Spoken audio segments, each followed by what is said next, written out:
ja Tanel Raudsepp võttis otsuse vastu, mis võeti ja selle sõidu otsustav otsus teha ära Jokkerring, et ilmselt peab loovutama oma teise koha sellest Jokkerringiga või jäi ikkagi teiseks.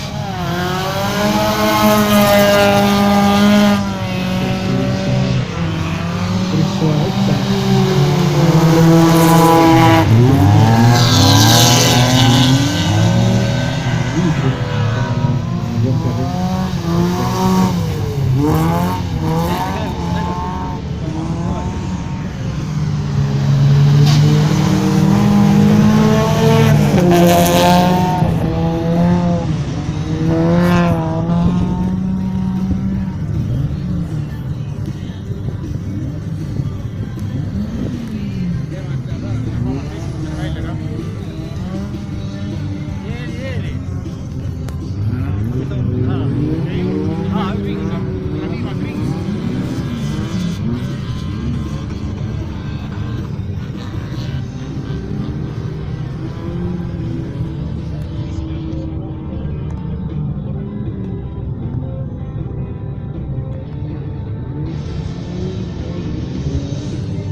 Kas sellest edumaast piisab, et maasida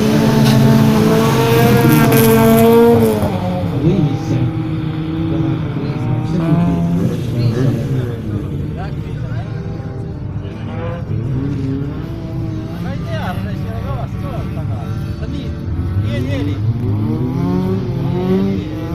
ja liider läks siis oma Jokkerringile Tanel Raudsepp teisel positsioonil, Chris Soe kolmas on suht koes ja tundub, et ei jõua esimeseks ja kukub sellest Jokkerringist kolmandasse kohta ja asus siis võistlust juhtima Tanel Raudsepp, Chris Soe teine ja Tauri Tõmmel kolmas. Chris Soe teine, Tauri Tõmmel kolmas.